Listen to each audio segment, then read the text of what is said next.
그날 저는 충남 시골 보육원 놀이터에서 제 조카 손들을 보았습니다. 이른 봄날 오후였어요. 아직 바람이 차가운 3월 초, 저 강태수는 후원 물품을 들고 새로운 보육원을 찾아갔었죠. 40년 동안 울산공단에서 중견 철강회사를 일궈온 사람으로서 은퇴 후엔 어려운 아이들을 돕는 일이 제 삶의 전부였으니까요. 놀이터에서 아이들이 웃고 있었어요.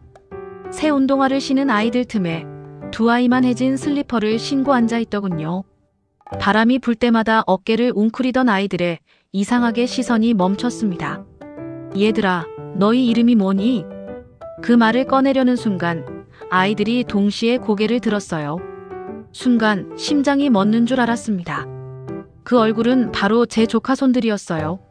산업재해로 세상을 떠난 조카 민호의 아이들. 제가 매달 유학비를 보내준 그 아이들이 이곳 충남 시골 보육원 놀이터에 있었던 겁니다.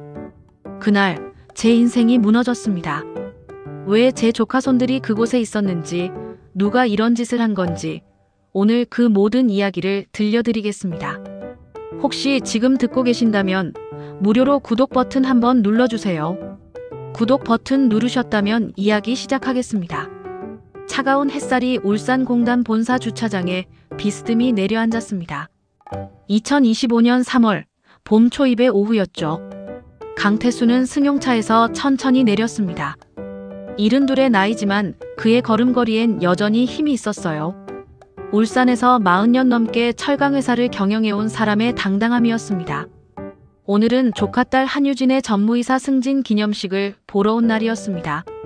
유진은 이미 본관 앞 임시 무대에서 마이크 테스트를 하고 있었어요. 스피커에서 울리는 하나, 둘 소리가 차갑게 퍼져나갔습니다. 유진은 모인 임직원들에게 환하게 웃으며 손을 흔들었습니다. 완벽하게 다림질된 정장, 단정한 헤어스타일, 그리고 카메라를 향한 자신감 넘치는 미소. 차기 경영자로서 손색 없는 모습이었죠. 태수는 멀찌감치 그 모습을 바라보며 가방 속 후원금 봉투를 만지작거렸습니다. 5천만 원. 유진의 신규 사업 확장 자금으로 줄 돈이었어요. 우리 회사의 미래를 위해 투명한 경영을 약속드립니다. 확성기를 타고 울려 퍼지는 유진의 목소리는 힘차고 청명했습니다. 태수는 그 소리를 들으며 본관 건물 쪽으로 걸음을 옮겼어요. 승진식 전에 회사 기숙사 아이들의 상태를 먼저 확인하고 싶었습니다. 40년간 후원해 온 곳이니까요. 그때였습니다. 본관 뒤편 낡은 놀이터 모래밭에서 움츠러든 작은 그림자 2개가 눈에 들어왔어요. 아이들이었습니다. 태수의 발걸음이 멈췄죠.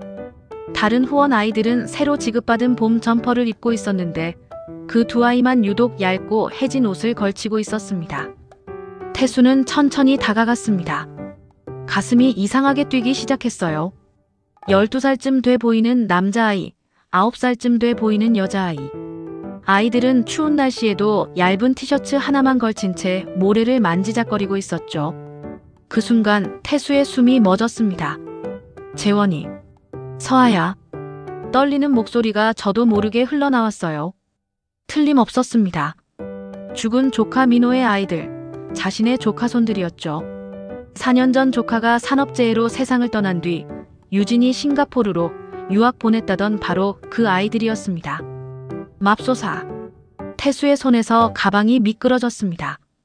5천만 원이 든 후원금 봉투가 바닥에 떨어지며 둔탁한 소리를 냈어요.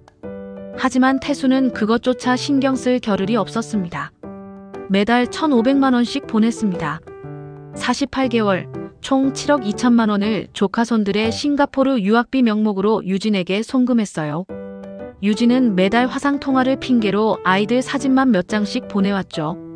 아이들이 학교 적응 잘하고 있어요. 영어도 제법 늘었어요. 고모부님 덕분에 좋은 교육받고 있습니다. 라고 말하면서요. 그런데 지금 그 아이들이 충남 시골 보육원 놀이터에서 해진 옷을 입고 떨고 있었습니다.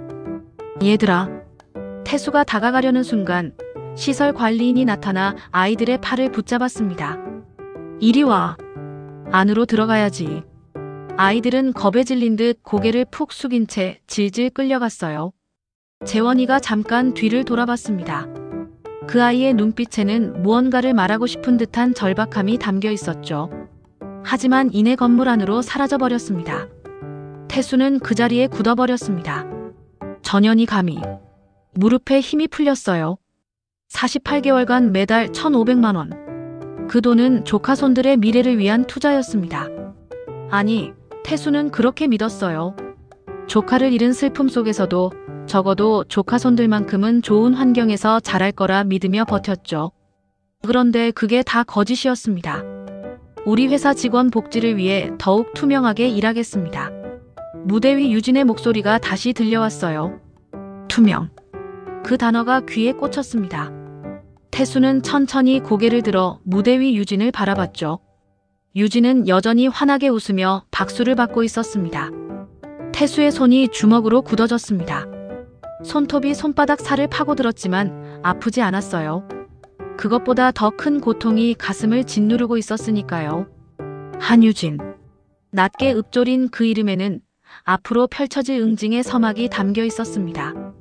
태수는 비틀거리며 본관 건물 입구로 향했습니다. 다리에 힘이 제대로 들어가지 않았어요. 방금 본 광경이 믿기지 않았죠. 아니, 믿고 싶지 않았습니다. 현관문을 열고 들어서자 복도에서 회사 직원 한 명과 마주쳤습니다. 30대 초반으로 보이는 여자 직원이었어요. 태수는 그녀의 팔을 붙잡았습니다. 조금 전에 놀이터에 있던 아이들 말이에요. 남자아이, 여자아이 둘. 직원의 표정이 굳어졌습니다. 눈동자가 불안하게 흔들렸어요. 아, 그 아이들이요? 위탁받은 아이들인데요. 위탁? 누구한테서요? 태수의 목소리가 날카로워졌습니다. 직원은 시선을 피하며 뒷걸음질 쳤어요. 그건 제가 말씀드릴 수 있는 부분이 아니어서요. 전무님께 여쭤보시는 게. 내가 40년 넘게 이 회사 운영해온 사람이요. 대답 못할 게 뭐가 있어요? 직원은 입술을 깨물었습니다. 뭔가 말하고 싶지만 할 수 없다는 표정이었죠. 그 눈빛에서 태수는 확신했습니다. 이 사람도 알고 있다는 걸. 그 아이들이 누구인지, 왜 여기 있는지를. 죄송합니다. 저는 정말 모르는 일이에요. 직원은 황급히 복도 끝으로 사라졌습니다. 태수는 그 자리에 우뚝 서서 주먹을 쥐었어요. 손이 파르르 떨렸습니다. 바로 그때였습니다. 고모부님. 밝은 목소리가 뒤에서 들려왔어요. 유진이었습니다. 그녀는 무대에서 내려와 태수에게 달려오더니 능글맞게 웃으며 그의 팔짱을 꼈죠. 고모부님, 승진식 보러 오셨으면 말씀하시지. 제가 모시러 갔을 텐데요. 태수는 유진을 똑바로 쳐다봤습니다. 그녀의 얼굴에는 한 점 의심도 없는 미소가 걸려 있었어요. 마치 세상에서 가장 효녀인 것처럼 말이죠. 재원이 서아. 태수가 낮게 말했습니다. 유진의 미소가 찰나 굳어졌다가 이내 더 환하게 펴졌어요. 예? 아이들이요? 지금 어디 있니? 침묵이 흘렀습니다. 겨우 2초 정도였을까요? 하지만 태수에게는 긴 시간처럼 느껴졌어요. 유진은 눈 하나 깜빡이지 않고 대답했습니다. 고모부님, 또 착각하신 거예요. 아이들은 지금 싱가포르에서 유학 중이잖아요. 착각? 네. 매달 유학 자금 보내주신 거 잊으셨어요? 제가 지난주에도 화상 통화 사진 보내드렸잖아요. 유진은 태수의 어깨를 다정하게 토닥였습니다. 그 손길이 소름 돋게 부드러웠어요. 요즘 날씨가 춥고 건조해서 그런가 봐요. 고모부님 연세도 있으시고 가끔 이렇게 헛것 보실 수 있어요. 그 순간 주변에 있던 임직원들이 하나둘 모여들었습니다. 유진은 그들을 향해 걱정스러운 표정을 지었어요. 우리 고모부님이 최근 건강이 좀 안 좋으셔서요. 제가 더 자주 찾아뵙고 챙겨드려야 하는데 죄송합니다. 임직원들은 일제히 고개를 끄덕이며 태수를 안쓰러운 눈으로 바라봤습니다. 누군가는 연로하시니 그러실 수 있죠 라고 속삭였고 다른 누군가는 효녀시네요 라고 감탄했어요. 태수는 그 모든 시선을 느끼며 서 있었습니다. 이 여자는 단순한 사기꾼이 아니었습니다. 타인의 시선을, 회사 시스템을, 심지어 상식마저도 자기 편으로 만드는 괴물이었죠. 48개월 동안 매달 1,500만 원씩 속여받으면서도 자신이 피해자인 양 연기하는 완벽한 위선자였습니다. 고모부님, 오늘 피곤하실 텐데 제가 집까지 모셔다 드릴까요? 승진식은 다음에 보러 오셔도 돼요. 유진의 목소리는 여전히 다정했습니다. 태수는 그 목소리를 들으며 깨달았어요. 돈이나 권력은 결국 사람을 잡아먹는 독이었습니다. 그리고 이 여자는 그 독을 가장 달콤하게 포장하는 법을 알고 있었죠. 조카도, 조카 손들도, 그리고 자신까지도 그 독에 중독되어 있었던 겁니다. 괜찮아. 태수가 유진의 손을 뿌리쳤습니다. 목소리는 차분했지만 그 안에는 얼음장 같은 냉기가 서려 있었어요. 승진식이나 잘해. 태수는 돌아서서 주차장으로 향했습니다. 뒤에서 유진의 목소리가 들려왔어요. 고모부님, 조심히 가세요. 다음 주에 꼭 찾아뵐게요. 주차장에 도착한 태수는 차 안에 앉아 핸들을 움켜쥐었습니다. 숨이 가빠졌어요. 분노도 슬픔도 아닌 형언할 수 없는 감정이 온몸을 휘감았죠. 저 멀리 무대 위로 다시 올라간 유진의 모습이 보였습니다. 그녀는 마이크를 잡고 환하게 웃으며 연설을 시작했어요. 여러분, 저 한유진은 약속합니다. 우리 회사 직원 복지에 투명성을 더하겠습니다. 투명성. 그 단어가 귀에 꽂혔습니다. 태수의 입가에 차가운 미소가 떠올랐어요. 투명하게 해주지. 내 모든 거짓말을. 서울로 돌아오는 고속도로 위, 태수는 창밖을 멍하니 바라봤습니다. 울산의 공단들이 뒤로 스쳐 지나갔지만 그의 눈엔 아무것도 들어오지 않았어요. 머릿속은 온통 4년 전 그날로 가득했습니다. 2021년 5월, 조카 민호가 유진을 처음 집에 데려왔던 날이었죠. 고모부 소개하고 싶은 사람이 있어요. 민호의 목소리는 들떠 있었습니다. 36살 조카의 얼굴엔 사랑에 빠진 남자의 빛이 환하게 번지고 있었어요. 그 옆에 서 있던 여자가 바로 한유진이었습니다. 당시 29살이었던 유진은 겉보기엔 나쁘지 않았어요. 단정한 정장에 예의 바른 말투, 밝은 미소까지. 하지만 태수는 그녀의 눈빛에서 뭔가 불편한 걸 느꼈죠. 너무 계산적이었습니다. 마치 모든 걸 재고 있는 것 같은 눈빛이었어요. 고모부님, 처음 뵙겠습니다. 한유진입니다. 유진은 정중하게 인사했습니다. 태수는 차 한 잔을 따라주며 물었어요. 직업이 뭐예요? 지금은 회계법인에서 일하고 있습니다.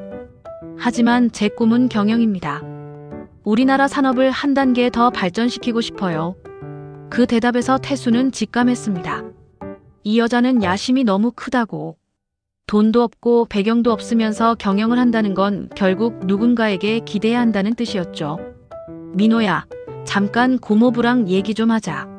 태수는 조카를 서재로 불렀습니다. 문을 닫자마자 태수가 말했어요. 그 사람 안 돼. 배경도 불안정하고 경영한다는 사람치고 너무 야심만 가득해. 고모부님. 민호가 발끈했습니다. 조카의 목소리가 떨렸어요.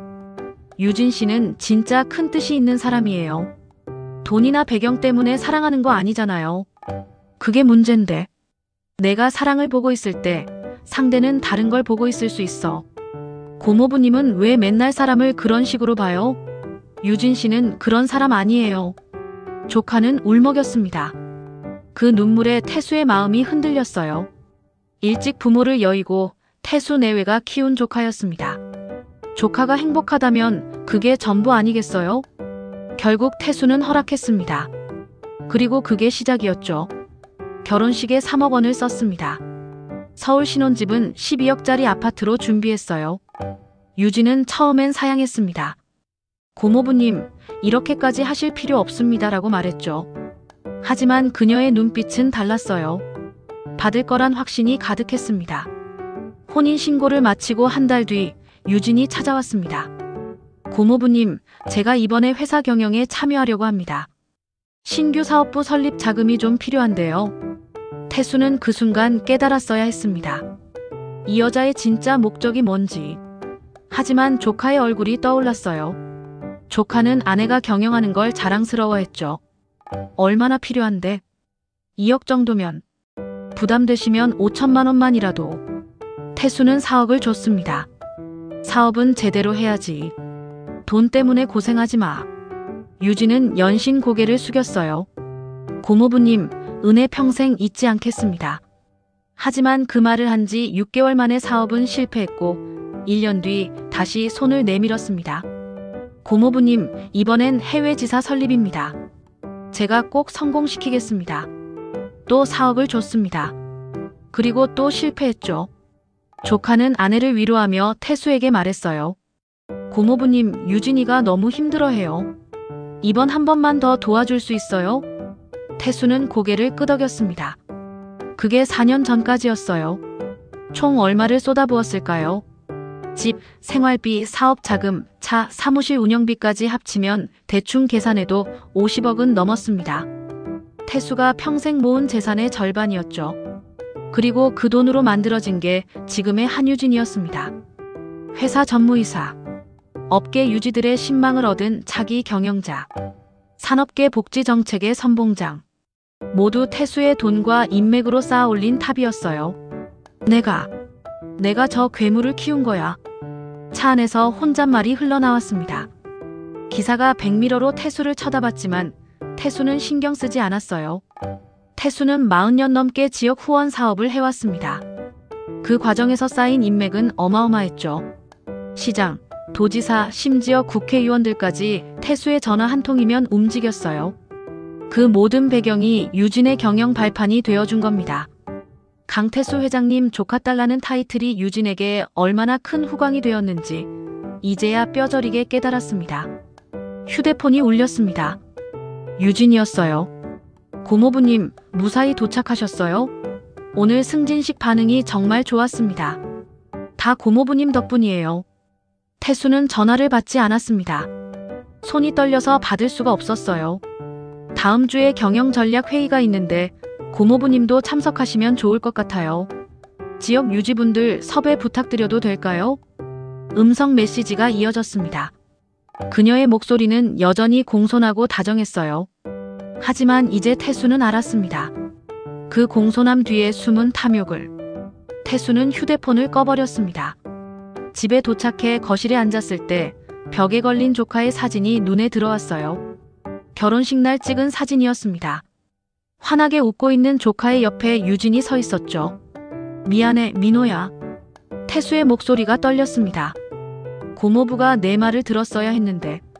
아니, 고모부가 내 직감을 믿었어야 했는데. 조카는 사랑을 받습니다. 하지만 태수는 그 뒤에 숨겨진 야심을 봐야 했어요. 그리고 막지 못했죠. 아니, 오히려 부채질했습니다. 돈으로, 인맥으로 모든 걸 퍼부어서 그 야심을 키워줬어요. 내가 스스로 이 독을 키운 겁니다. 그 깨달음이 가슴을 짓눌렀습니다. 하지만 동시에 차가운 결심이 서리기 시작했어요. 내가 키운 거라면 내가 무너뜨릴 수도 있다는 걸. 그날 밤 태수는 잠을 이룰 수 없었습니다. 침대에 누워 천장을 바라보다가 결국 일어나 안방 서랍을 열었어요. 가장 안쪽 손이 잘 닿지 않는 곳에 봉투 하나가 있었습니다. 조카 민호의 유품이었죠. 4년 전 산업재해로 조카를 잃은 뒤 태수는 이 봉투를 단 한 번도 열어보지 못했어요. 열 용기가 없었습니다. 봉투를 열면 조카가 정말 이 세상에 없다는 걸 인정해야 할 것 같았거든요.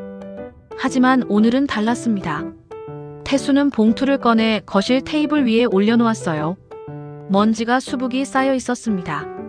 떨리는 손으로 봉투를 열자 조카의 향수 냄새가 희미하게 풍겨나왔죠. 민호야. 봉투 안에는 조카가 즐겨 입던 넥타이, 수첩, 결혼사진 몇 장, 그리고 작은 USB 하나가 들어있었습니다. 태수는 그 USB를 보는 순간 숨이 멎었어요. 기억났습니다. 조카가 사고 나기 나흘 전 태수를 찾아왔던 날이었죠. 조카의 얼굴은 창백했고 눈은 충혈되어 있었어요. 마치 며칠 밤을 새운 것 같았습니다. 고모부님. 조카는 떨리는 손으로 그 USB를 꺼내 태수 앞에 내밀었어요. 이거 꼭 보관해 주세요. 나한테 무슨 일이 생기면 유진의 회계 장부를 꼭 확인해 달라고. 당시 태수는 대수롭지 않게 생각했습니다. 부부싸움이라고 생각했어요. 젊은 부부들이 을에 겪는 갈등이라고 여겼죠. 민호야, 무슨 소리야? 너한테 무슨 일이 생겨? 유진이랑 또 싸웠니? 고모부님, 제발 이것만큼은 꼭 지켜주세요. 조카의 목소리는 절박했습니다. 하지만 태수는 그냥 웃으며 USB를 받았어요. 알았어. 고모부가 잘 보관할게. 그리고 그대로 서랍에 넣어뒀죠. 나흘 뒤 조카는 산업재해로 죽었습니다. 태수는 USB를 컴퓨터에 꽂았습니다.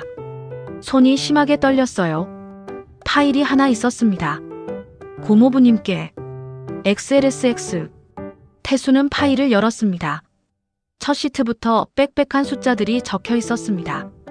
2022년 1월 마이너스 고모부님께 받은 유학비 1,500만원. 실제 송금 내역 없음.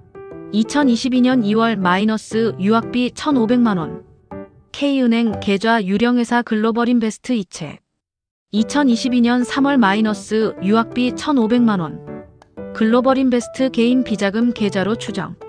숫자 옆에는 조카의 메모가 적혀 있었어요. 아이들 유학은 거짓말이었다. 유진이 돈을 어디 쓰는지 모르겠다. 남자가 있는 것 같다. 태수의 손에서 마우스가 떨어질 뻔했습니다. 가까스로 붙잡고 다음 시트를 넘겼어요. 사업 투자금 마이너스 불법 횡령 의심. 기업어로부터 5천만원. 기업비로부터 3천만원.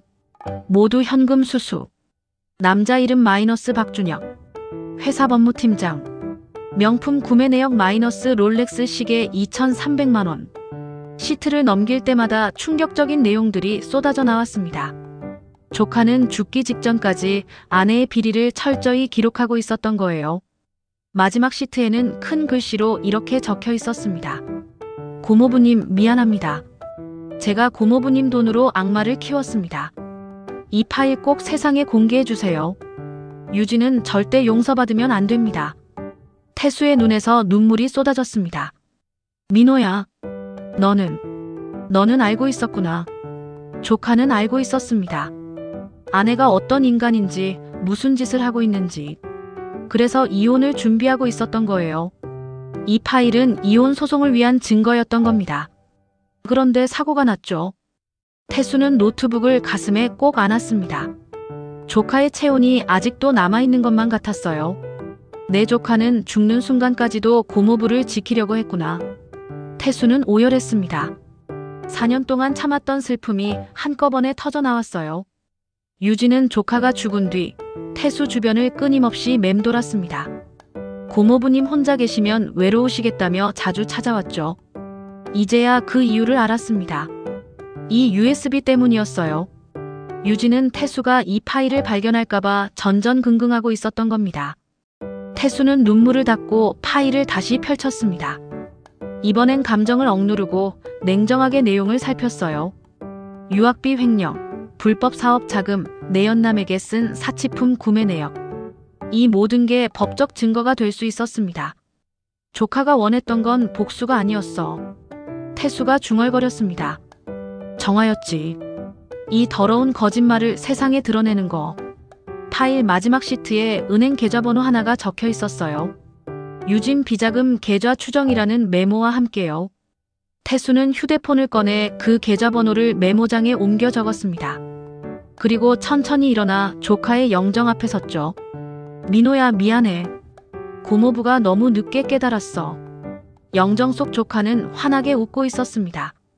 결혼하기 전 행복했던 시절의 모습이었어요. 하지만 이제부터라도 고모부가 할게. 내가 원했던 그 정화를 고모부가 대신 해줄게. 태수의 목소리는 더 이상 떨리지 않았습니다. 차갑고 단단했어요. 유진 그년. 법이 가만 안 둘 거야. 고모부가 반드시 내 억울함을 풀어줄게. 태수는 USB를 금고에 넣고 잠갔습니다. 이건 단순한 유품이 아니었어요. 응징을 위한 최초의 무기였습니다. 그날 밤 태수는 처음으로 편하게 잠들 수 있었습니다. 조카가 남긴 마지막 부탁을 이제야 제대로 이해했으니까요. 복수가 아니었습니다. 정이었죠. 다음 날 아침 태수는 면도를 하고 단정한 옷을 입었습니다. 거울 속 자신의 얼굴은 어제와 달랐어요. 눈빛에 날카로움이 서려 있었죠. 태수는 서재로 들어가 오래된 명함첩을 꺼냈습니다. 40년 동안 사업을 하며 만난 사람들의 명함이 빽빽이 꽂혀 있었어요. 그중 한 장을 뽑아들었죠. 정수호 마이너스 전 국세청 특별조사관.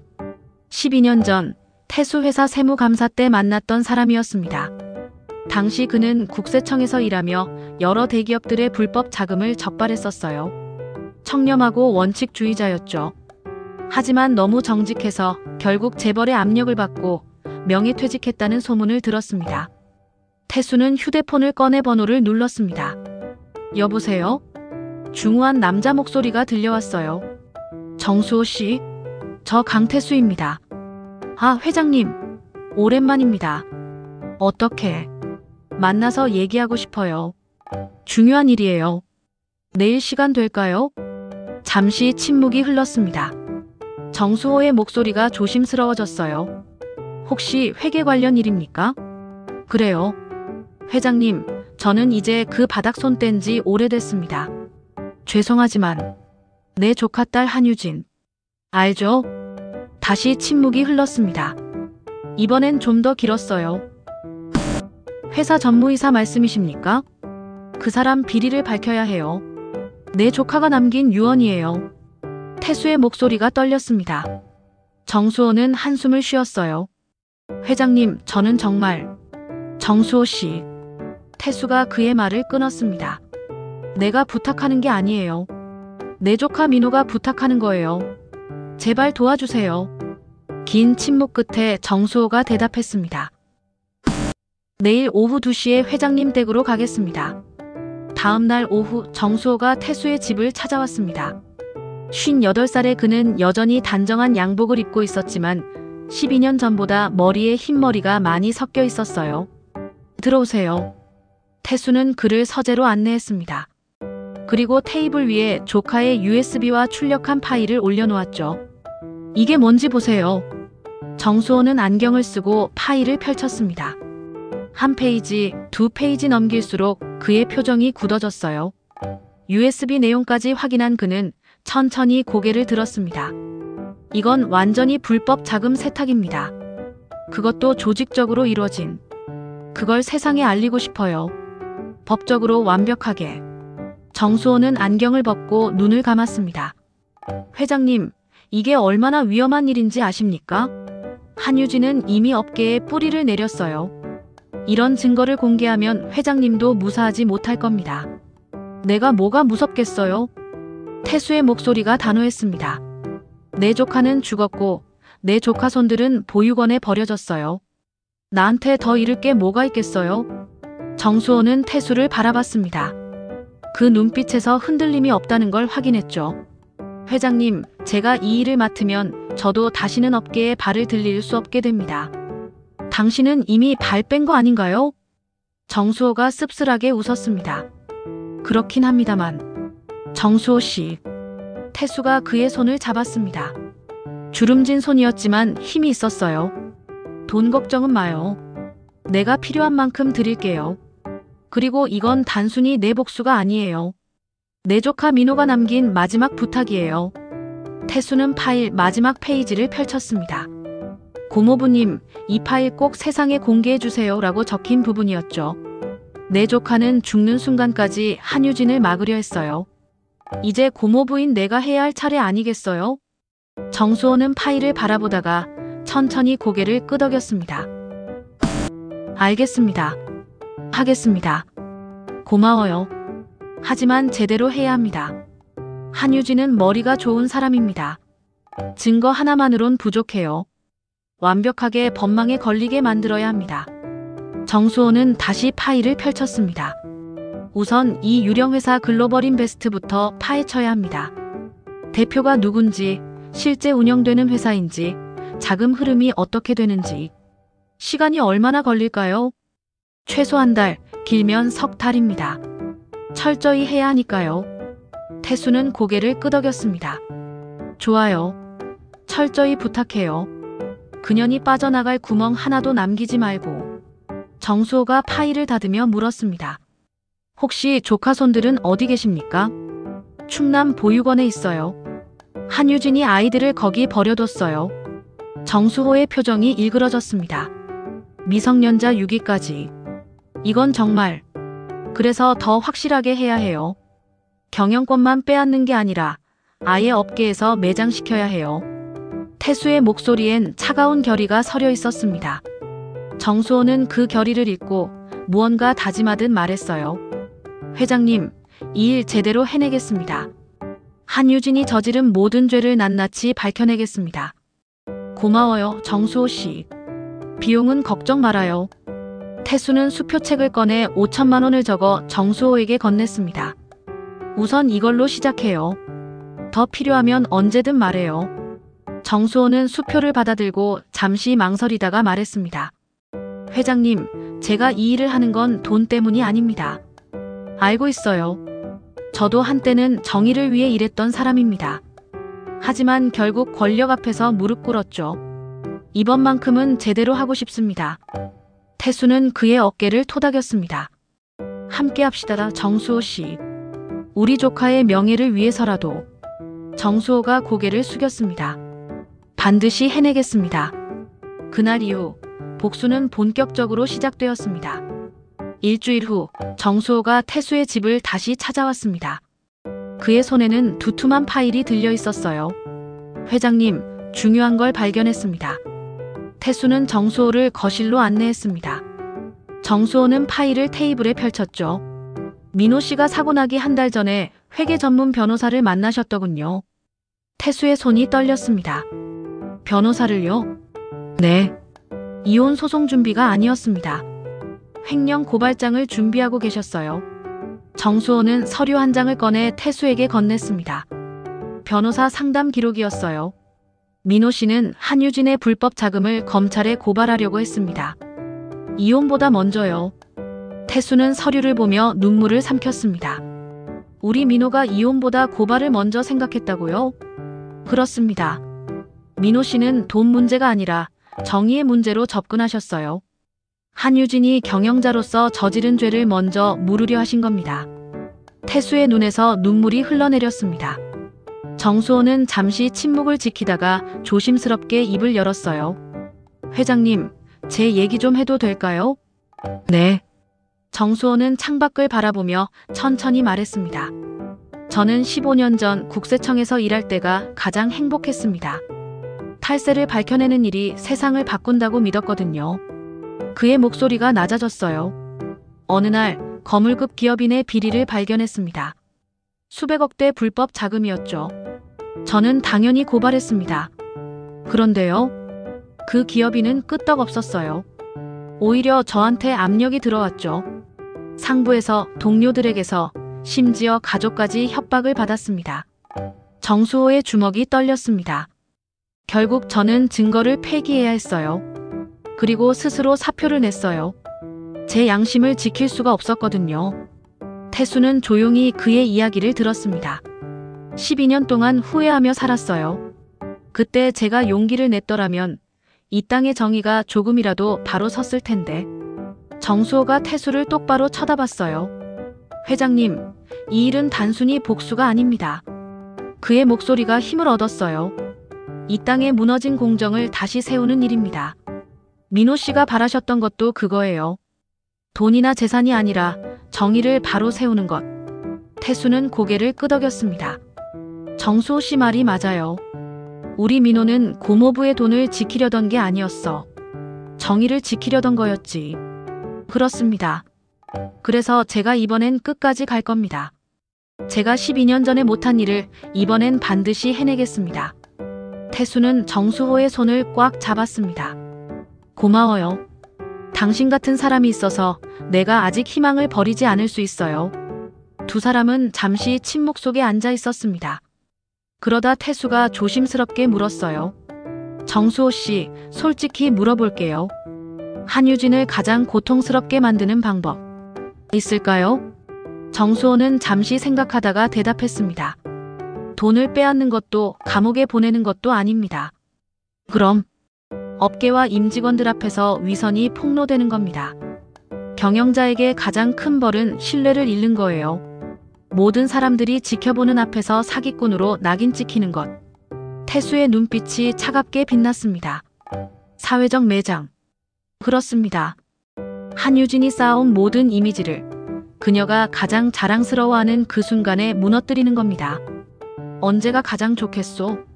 산업대상 시상식 때입니다. 가장 많은 사람들이 주목할 때 가장 큰 무대에서 폭로해야 해요. 태수는 고개를 끄덕였습니다. 좋아요. 그때를 노립시다. 정수호는 파일을 다시 정리하며 말했습니다. 회장님, 제가 유령회사 글로벌인베스트를 조사했는데요.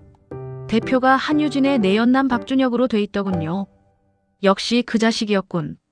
이 회사를 통해 들어온 돈이 12억이 넘습니다. 회장님이 보내신 조카손 유학비는 물론이고 여러 기업에서 받은 뇌물성 후원금까지 전부 이 회사로 모였어요. 증거가 충분한가요? 충분합니다. 은행 거래 내역, 회사 등기부, 실제 사업 내역 없음을 증명하는 자료까지 전부 확보했습니다. 태수는 만족스럽게 고개를 끄덕였습니다. 그리고 회장님, 정수호가 조심스럽게 말을 이었어요. 조카손들 말인데요. 지금 보육원에 있는 게 법적으로 문제가 됩니다. 무슨 말이에요? 한유진이 후견인인데 아이들을 제대로 보호하지 않고 시설에 방치한 건 아동 유기죄에 해당합니다. 이것만으로도 후견권 상실 사유가 돼요. 태수의 눈이 커졌습니다. 그럼 내가 조카손들을 데려올 수 있다는 거예요? 네. 법적으로 양육권 소송을 걸 수 있습니다. 한유진의 비리가 공개되면 법원도 회장님 편을 들 겁니다. 태수는 가슴이 뛰었습니다. 조카손들을 다시 데려올 수 있다는 희망이 생긴 거죠. 정수호 씨, 그럼 우리 계획을 이렇게 짭시다. 태수의 목소리가 단호해졌어요. 산업대상 시상식 날 한유진의 비리를 폭로하고 동시에 양육권 소송을 제기하는 거요. 경영권과 후견권을 한 번에 빼앗는 거지. 정수호가 고개를 끄덕였습니다. 완벽합니다. 그렇게 하면 한유진은 빠져나갈 곳이 없습니다. 태수는 일어나 창밖을 바라봤습니다. 저 멀리 석양이 지고 있었어요. 정수호 씨, 나는 처음엔 단순히 복수하고 싶었어요. 내 조카를 죽음으로 몰고 간 그년이 미워서 견딜 수가 없었지. 태수가 돌아서서 정수호를 바라봤습니다. 하지만 이제 알겠어요. 이건 복수가 아니라 정의예요. 우리 조카가 원했던 것도 당신이 바라는 것도 내가 해야 할 일도 모두 같은 거였어요. 그렇습니다, 회장님. 나 혼자만의 싸움이 아니었어. 내 조카의 영혼이, 그리고 이 세상의 정의가 나와 함께하고 있었던 거지. 정수호는 태수에게 깊이 고개를 숙였습니다. 회장님, 제가 반드시 성공시키겠습니다. 한유진이 빠져나갈 구멍 하나 남기지 않겠습니다. 그날 저녁 태수는 조카의 영정 앞에 무릎을 꿇었습니다. 민호야, 고모부가 이제야 내 마음을 알았어. 너는 정의를 위해 싸우다 간 거였구나. 영정 속 조카는 여전히 환하게 웃고 있었습니다. 2주일 후 정수호는 더욱 충격적인 증거를 들고 태수를 찾아왔습니다. 회장님, 결정적인 걸 찾았습니다. 정수호는 노트북을 켜고 화면을 태수에게 보여줬어요. 은행 거래 내역서였습니다. 유령회사 글로벌인베스트의 계좌 흐름을 추적했습니다. 회장님이 보내신 조카손 유학비 1,500만 원이 매달 이 계좌로 들어왔어요. 태수는 화면을 응시했습니다. 숫자들이 빽빽했지만 흐름은 명확했어요. 그런데 이상한 점이 있습니다. 같은 날 비슷한 금액이 다른 기업들에게서도 들어왔어요. 매달 말일마다요. 그게 무슨 뜻이죠? 한유진이 회장님의 유학비를 불법 기업 자금과 섞어서 세탁한 겁니다. 일종의 돈 세탁이죠. 태수의 손이 떨렸습니다. 그럼 내가 보낸 돈이 범죄 자금으로 쓰였단 말인가요? 그렇습니다. 그것도 아주 조직적으로요. 정수호는 다음 화면을 보여줬습니다. 더 심각한 건 이겁니다. 민호 씨가 살아계실 때부터 이 유령 회사가 있었어요. 정확히는 민호 씨 결혼 6개월 후부터 설립됐습니다. 뭐라고요? 네. 즉 한유진은 결혼 직후부터 이미 불법 자금을 관리할 준비를 해뒀던 겁니다. 민호 씨가 의심하기 시작한 게 2년 전인데 회사 설립은 4년 전이에요. 태수는 입술을 깨물었습니다. 유진은 처음부터 계획적이었던 거죠. 그리고 회장님. 정수호가 조심스럽게 말을 이었어요. 조카손들의 싱가포르 유학이 취소된 정확한 시점을 알아냈습니다. 언제요? 2년 전 7월입니다. 민호 씨가 사고 나기 10개월 전이에요. 태수의 얼굴이 창백해졌습니다. 그럼 우리 민호는 알고 있었단 말이오? 네. 민호 씨는 아이들 유학이 취소됐다는 걸 알고 계셨습니다. 그래서 한유진을 추궁했을 거예요. 정수호는 서류 하나를 더 꺼냈습니다. 이게 싱가포르 입국 관리국 기록인데요. 재원이와 서한은 단 한 번도 싱가포르에 입국한 적이 없습니다. 애초에 유학 자체가 거짓말이었어요. 그럼 아이들은 그동안 어디 있었던 거요? 처음 1년은 한유진 친척집에 맡겨졌다가 그 후 충남 보육원으로 옮겨진 것 같습니다. 이유는 정수호가 침묵했습니다. 태수가 다그쳤어요. 말해봐요. 유학비가 부족해서가 아닙니다. 한유진이 경영활동하기 편하려고요. 아이들을 데리고 있으면 불편하니까 시설에 맡긴 겁니다. 태수는 주먹으로 테이블을 내리쳤습니다. 컵이 덜컹거렸어요. 저 인간이, 저 악마 같은 인간이. 회장님, 진정하세요. 어떻게 진정해요? 내 조카 손들을 이미지 때문에 버렸다고. 전현희 사람이야? 짐승이지. 태수의 목소리가 떨렸습니다. 정수호는 조용히 물 한 잔을 따라 건넸어요. 회장님, 이건 모두 증거가 됩니다.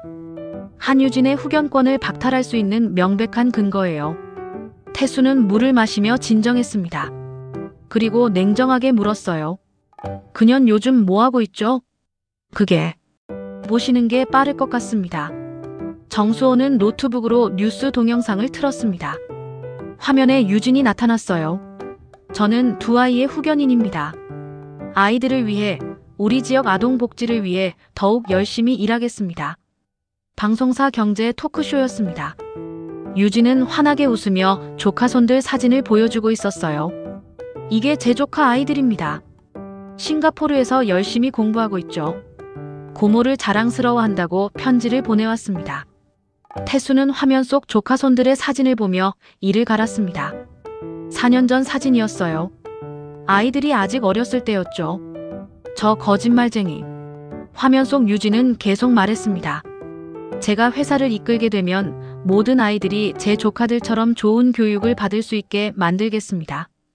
진행자가 감동한 표정으로 박수를 쳤어요.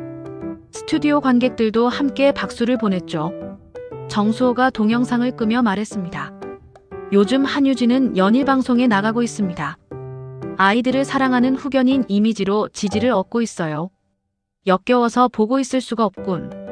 바로 그때 태수의 휴대폰이 울렸습니다. 유진이었어요. 태수는 정수호를 쳐다봤습니다. 정수호가 재빨리 녹음 앱을 켰어요. 태수는 심호흡을 하고 전화를 받았습니다. 고모부님, 저예요. 유진입니다. 무슨 일이야?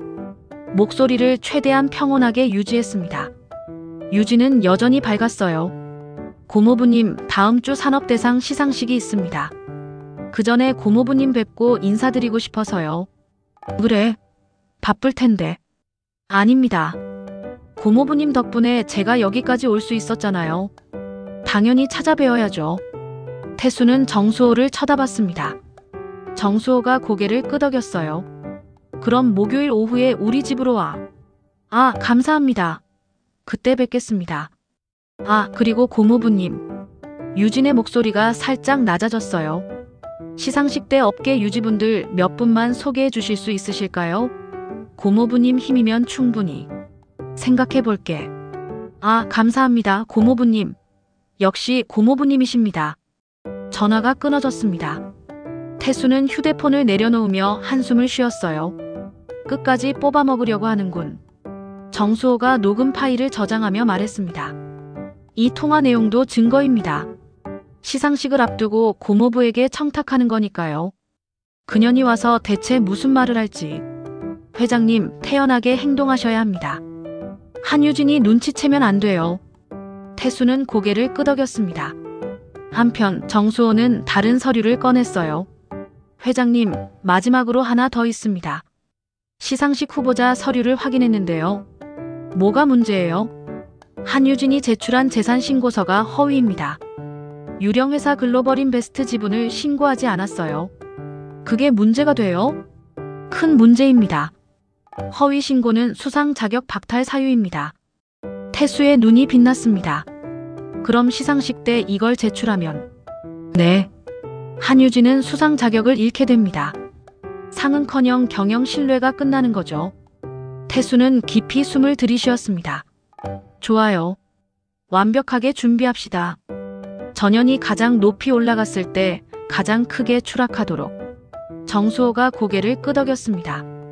회장님, 이제 거의 다 왔습니다. 조금만 더 참으세요. 알고 있어요. 내 조카 손들을 버린 대가가 뭔지 똑똑히 보여주겠소. 태수의 눈빛은 더 이상 흔들리지 않았습니다. 차갑고 단단한 결의로 가득했어요. 판결이 나온 바로 다음 날, 태수는 정수호와 함께 충남으로 향했습니다. 차 안은 조용했어요. 태수는 창밖을 보며 조카 손들을 생각했습니다. 재원아, 서아야. 고모부가 간다. 이제 괜찮아. 3시간을 달려 충남 보육원 앞에 도착했습니다. 태수는 차에서 내리며 심호흡을 했어요. 가슴이 두근거렸습니다. 회장님, 준비되셨습니까? 그럼요. 태수는 시설 건물로 들어갔습니다. 원장이 황급히 나와 맞이했어요. 회장님, 오시는 줄 몰랐습니다. 연락을 주셨으면. 재원이랑 서아 어디 있죠? 태수의 목소리는 단호했습니다. 원장은 당황하며 말을 더듬었어요. 아, 그 아이들요. 지금 놀이터에서. 안내하세요. 지금 당장. 원장은 태수를 뒤편 놀이터로 안내했습니다. 그곳에는 여러 아이들이 뛰어놀고 있었어요.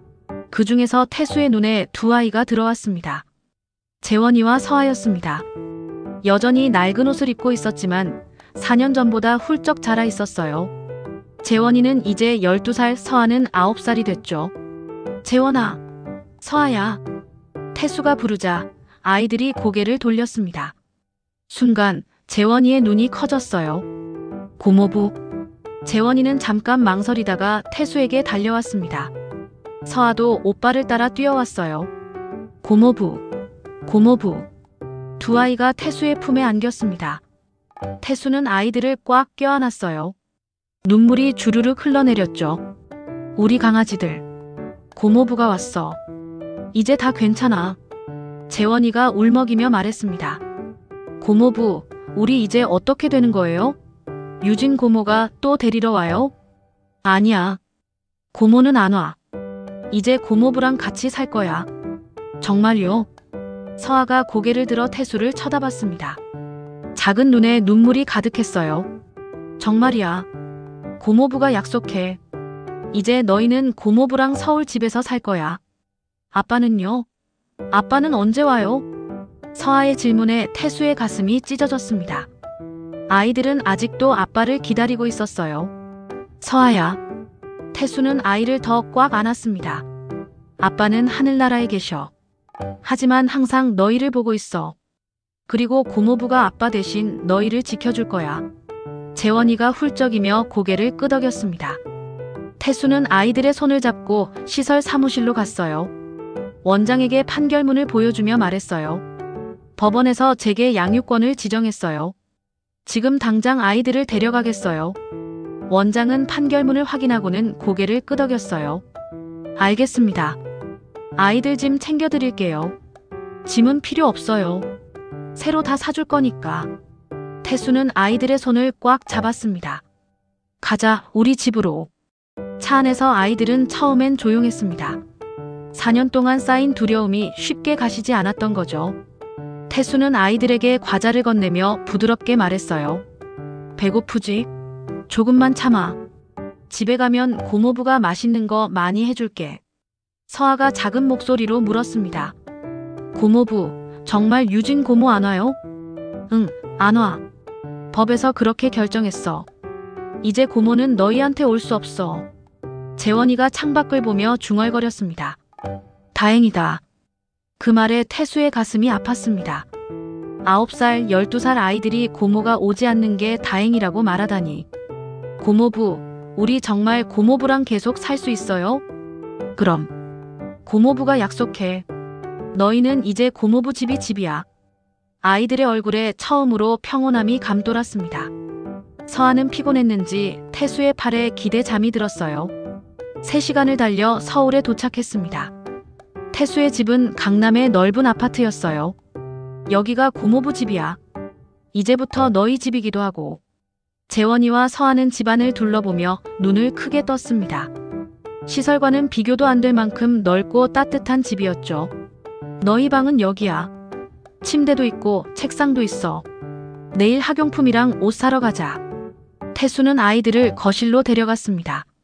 식탁에는 이미 음식이 차려져 있었어요.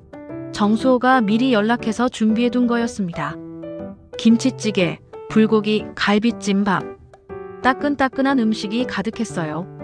앉아. 많이 먹어. 아이들은 식탁에 앉았습니다. 그리고 밥을 보며 멍하니 있었어요. 왜 그래? 안 먹어? 재원이가 조심스럽게 말했습니다. 고모부. 진짜 먹어도 돼요? 태수의 눈에 다시 눈물이 고였습니다. 그럼 많이 먹어. 고모부가 앞으로 매일 맛있는 거 해줄게. 아이들은 허겁지겁 밥을 먹기 시작했습니다. 얼마나 배가 고팠을까요? 태수는 그 모습을 보며 가슴이 미어졌어요. 천천히 먹어. 체해. 많이 있으니까 천천히. 서아가 밥을 한 숟가락 먹더니 눈물을 흘렸습니다. 왜 울어, 서아야? 맛있어요. 너무 맛있어요. 태수는 서아를 안아주었습니다. 우리 강아지들, 이제 아무 걱정 마. 고모부 집이 세상에서 제일 안전한 곳이야. 아무도 너희를 아프게 못해. 재원이도 눈물을 훔쳤습니다. 하지만 이번엔 슬픔의 눈물이 아니었어요. 안도의 눈물이었죠. 따뜻한 밥 한 그릇. 그게 아이들에게는 지난 4년간의 고통을 씻어주는 첫 치유였습니다. 태수는 아이들이 밥 먹는 모습을 보며 조카를 떠올렸습니다. 민호야, 봤니? 고모부가 아이들 데려왔어. 이제 걱정 마. 고모부가 잘 키울게. 그날 밤 아이들은 처음으로 편하게 잠들었습니다. 고모부 집 따뜻한 침대에서요. 태수는 아이들의 방문을 살짝 열어 잠든 모습을 확인했습니다. 평화로운 얼굴이었어요. 이제 시작이야. 우리의 새로운 시작. 태수는 문을 조용히 닫았습니다. 6개월이 흘렀습니다. 가을이었어요. 태수의 집 거실 창문으로 따뜻한 햇살이 쏟아져 들어왔습니다. 고모부. 서아가 거실로 뛰어들어왔습니다. 손에는 도화지 한 장을 들고 있었어요. 얼굴에는 환한 웃음이 가득했죠. 왜 그래, 서아야? 고모부, 오늘 학교에서 그림 그렸어요. 서아는 태수에게 그림을 보여줬습니다. 3명이 손을 잡고 서 있는 그림이었어요. 고모부, 오빠, 그리고 서아. 고모부랑 오빠랑 저랑 셋이서 손잡고 있는 그림이요. 태수는 그림을 받아들고 눈시울이 뜨거워졌습니다. 예쁘다. 우리 서아 그림 정말 잘 그렸네. 선생님이 상 줬어요. 가족 그림 그리기 대회에서 1등 했어요. 서아는 깡충깡충 뛰며 기뻐했습니다. 6개월 전 그 겁먹은 아이의 모습은 어디에도 없었어요. 재원이도 방에서 나왔습니다. 학교 가방을 메고 있었어요. 고모부, 저 학교 다녀올게요. 그래, 조심히 다녀와. 점심 맛있게 먹고. 네. 아, 고모부. 재원이가 태수에게 다가와 말했습니다. 이제 밤에 안 무서워요. 고모부 냄새가 좋아서요. 태수는 재원이를 꼭 안아줬습니다. 우리 재원이 많이 컸네. 고모부가 자랑스러워. 고모부 사랑해요. 재원이는 서아 손을 잡고 현관으로 향했습니다. 두 아이는 나란히 신발을 신으며 웃고 있었어요. 고모부 다녀올게요. 그래, 조심히 가. 아이들이 나간 후 태수는 소파에 앉아 서아가 그린 그림을 다시 봤습니다. 크레파스로 알록달록하게 칠해진 세 사람. 모두 웃고 있었어요. 처음엔 정말 힘들었지.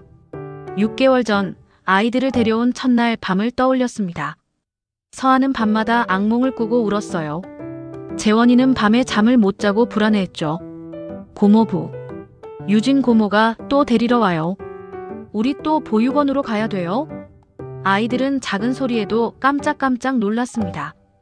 태수는 매일 밤 아이들을 안아주며 달랬어요. 괜찮아. 고모부가 지켜줄게. 아무도 너희를 데려갈 수 없어.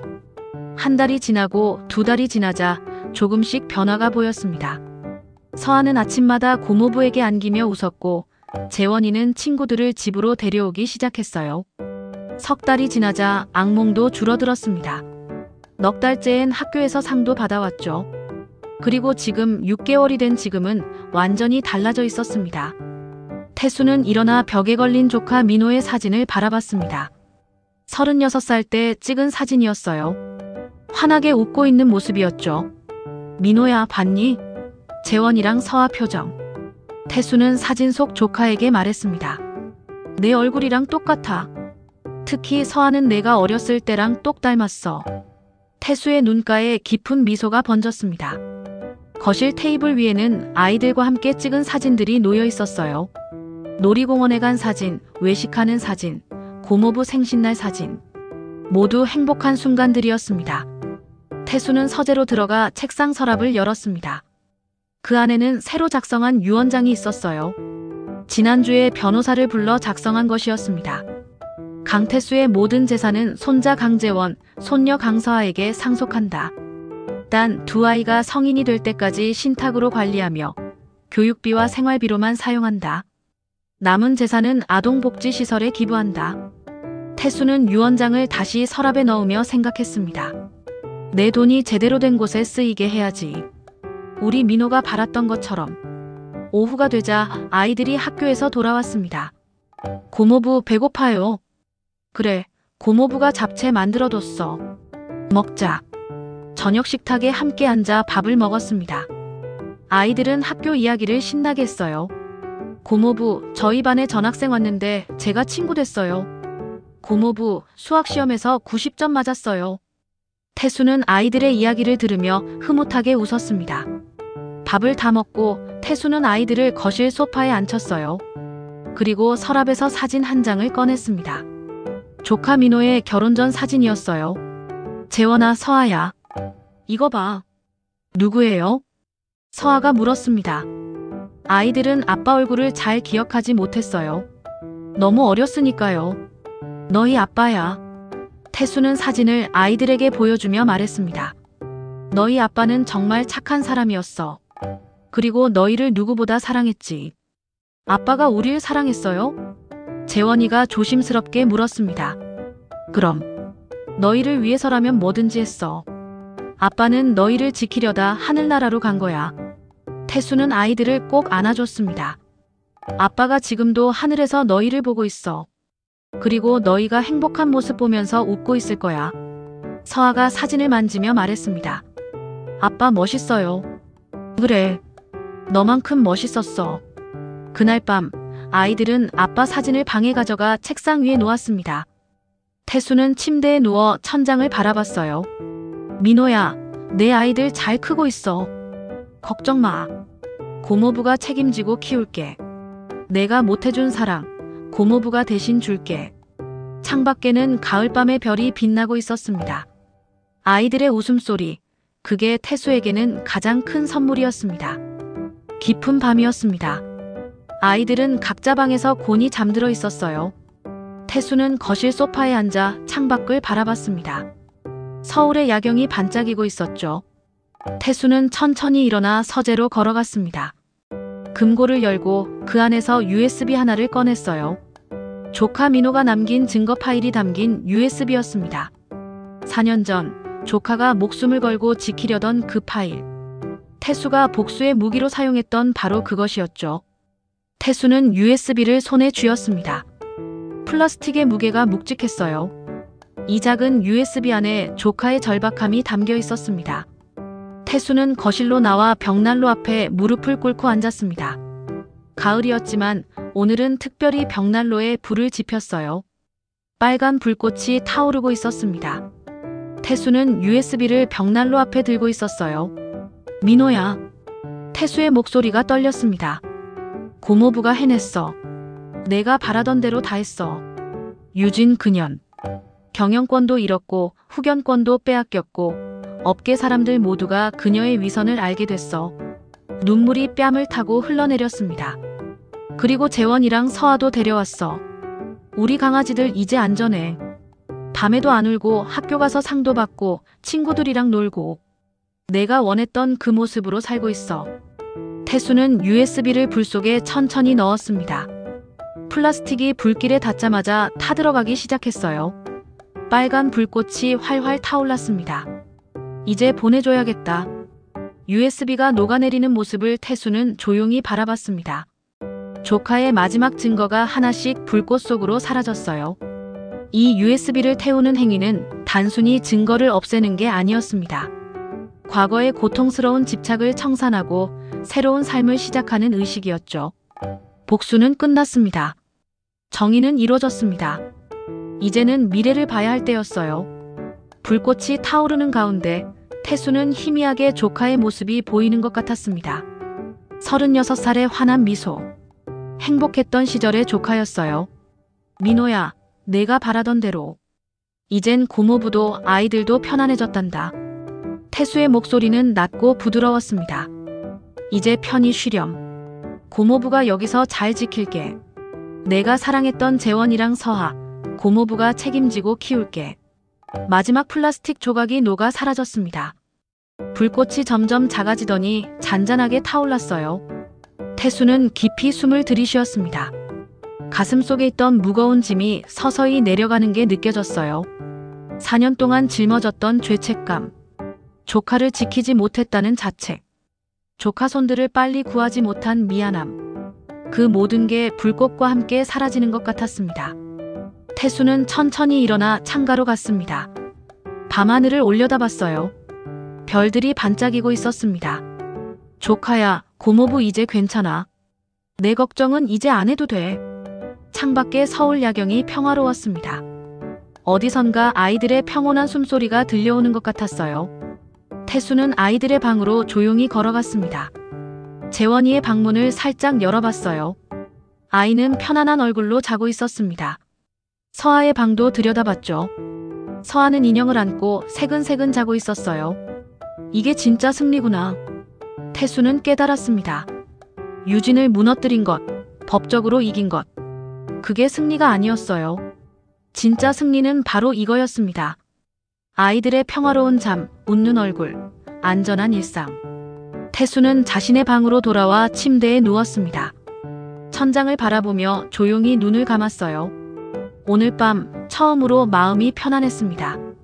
복수를 마쳤다는 안도감도 있었지만 그보다는 조카의 소원을 이뤘다는 평안함이었어요. 그리고 무엇보다 조카 손들을 지켜냈다는 안정감이었습니다. 태수의 입가에 잔잔한 미소가 떠올랐습니다. 내가 짊어졌던 모든 슬픔과 분노에서 이제 해방됐구나.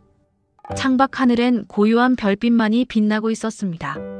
태수는 그 별빛을 보며 생각했어요. 저 별 중 하나가 조카일까? 지금 아이들을 내려다보며 웃고 있을까? 민호야, 잘 자. 사랑해. 태수는 눈을 감았습니다. 고요한 밤, 평온한 숨소리만이 집안을 가득 채웠습니다. 영혼의 해방을 느낀 태수의 얼굴엔 깊은 평안이 어려 있었습니다. 세상 사람들은 나이 들면 아무것도 할 수 없다고 말합니다. 하지만 강태수 회장님은 72의 나이에 조카 손들을 지켜냈습니다.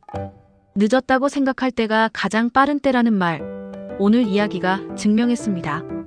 여러분도 지금 누군가를 지키고 싶으신가요? 그럼 오늘 이야기가 힘이 되셨나요? 그렇다면 좋아요 한 번으로 저에게 용기를 나눠주세요. 댓글로 여러분의 이야기도 들려주시면 더 큰 힘이 됩니다. 그리고 구독 버튼을 눌러주시면 다음에도 이런 통쾌하고 감동적인 이야기로 찾아뵙겠습니다. 마지막으로 커피 한 잔 값으로 멤버십에 가입하시면 더 많은 사연들을 먼저 만나보실 수 있습니다. 여러분의 소중한 시간, 오늘도 함께 해주셔서 감사합니다.